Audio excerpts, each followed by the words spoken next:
Greetings, ladies and gents, and welcome to this latest edition of Tales from Outer Space, where I take stories from across the internet and read them for your entertainment. This particular story is called Survival Tips for Earth, written by SeanRoach. Hey, welcome to our new siblings. People, it is my proud duty to inform you something which many of you probably already know. A new species has been added to our great melange of a society. These people are a single species with a wide range of fairly extreme pigment and pelt variations, and somewhat less variable facial features. Although it has been many years since we last had the opportunity to greet a new species, which one of us did not create as an uplift or branch, there is precedent. One of these precedents is to develop a list of do's and don'ts when interacting with a new species.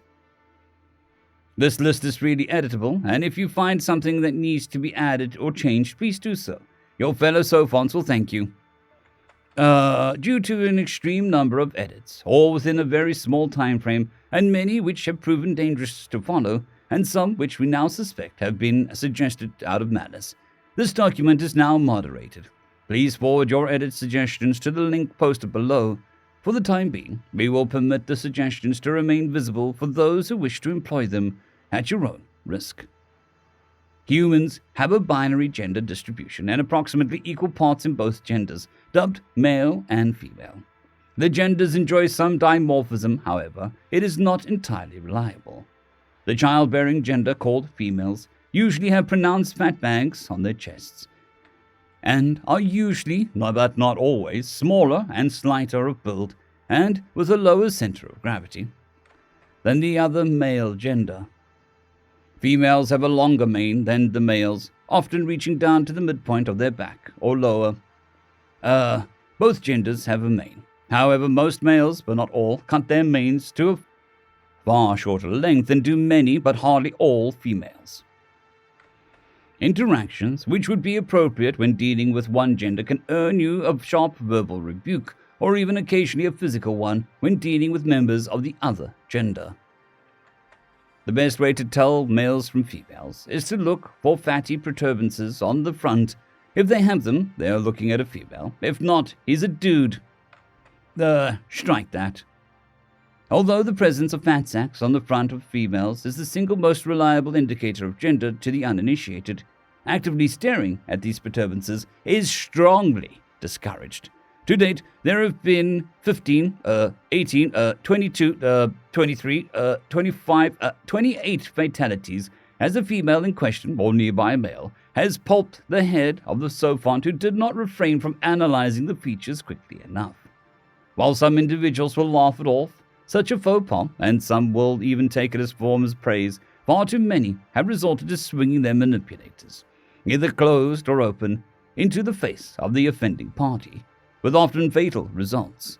Also, in at least one case, the offended female, a particularly massive specimen, was heard shouting a statement, "I'm not a chick," while she proceeded to lethally strike the individual researcher she was talking to, which in further research has caused us to re-evaluate the reliability of using this one morphological oddity as a gender identifier. On further study, it has been determined that the mane, which covers the lower jaw and upper lip, is a far more reliable indicator that a specimen is a male, than the presence of breasts is an indicator that a specimen is a female. Unfortunately, a large population of males keep this portion of their mane sheared to the flesh, complicating identification. While the males will tolerate inquiries into their age, it is potentially dangerous to make those same inquiries into the age of the females. Thus far, no injuries have been reported, but for the time being, just don't ask anyone their age. Be very careful about asking their age, and don't ask for specifics. Are you an adult of your species is all. Children love most aliens, and especially the ones with fur. They are a sieve of information, and many details which the adults will not reveal will spill out of their little filthless mouths. You can learn a lot by engaging in a group of children in a conversation. Strike that. Humans are particularly protective of their young. Young usually do not have the sexual dimorphism found in adults. Young are also usually significantly shorter than the adults. If, on querying if they are an adult, they vacillate or answer in the negative, do not continue the conversation. Get away always conduct such conversations in the presence of an adult of the species which the young of the species is comfortable in the presence of.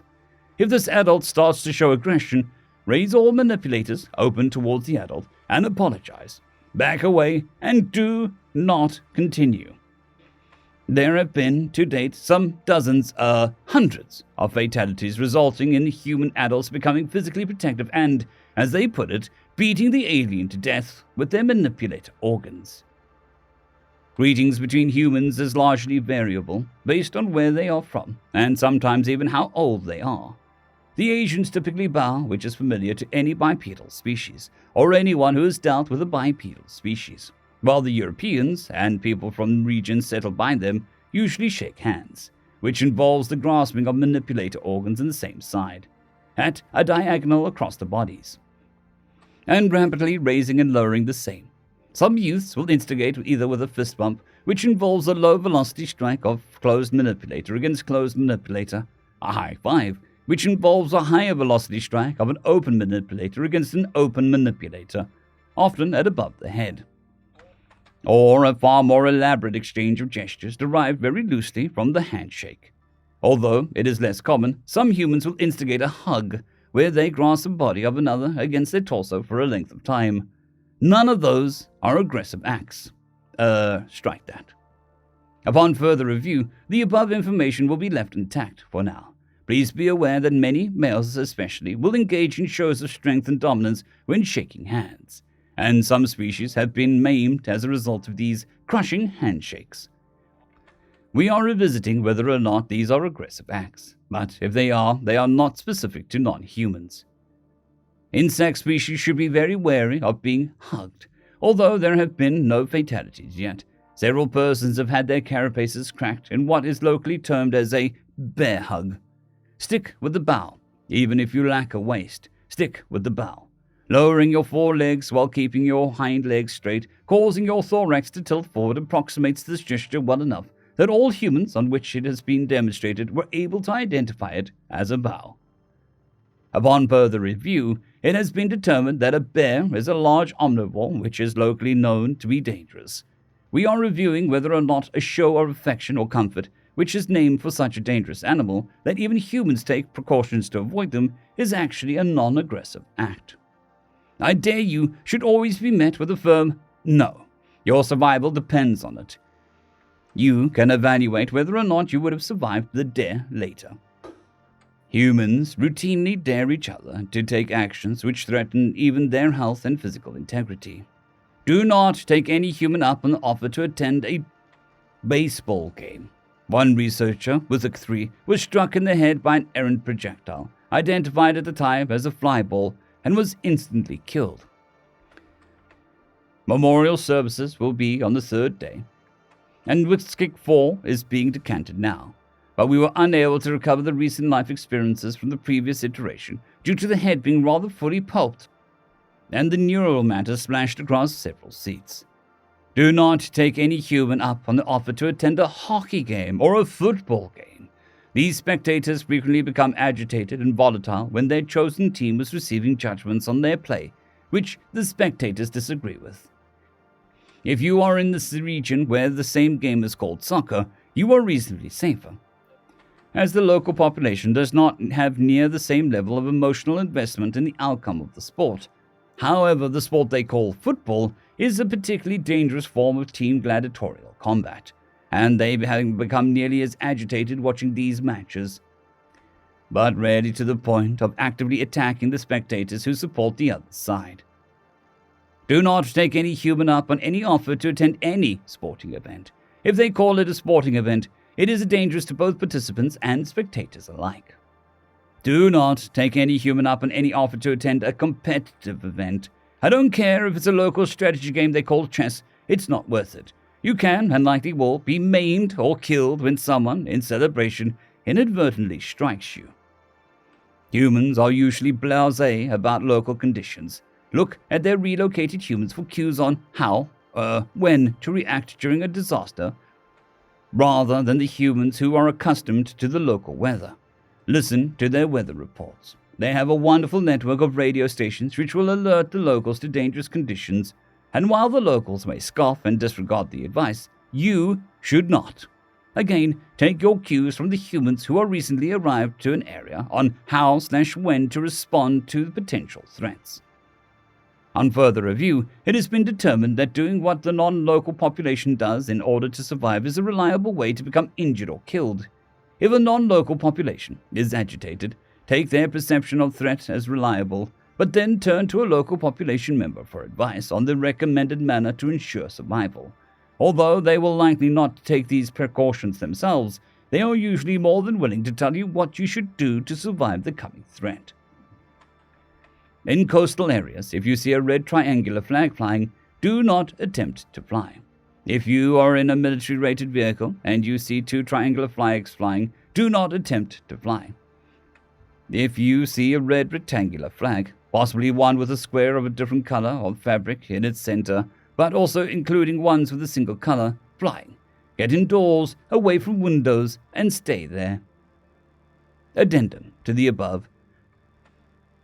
If you see 2 rectangular flags, one above the other, especially if there is a black square in the center of both, and you cannot find shelter which humans consider adequate, please transmit your backup gestalt immediately. Do not wait.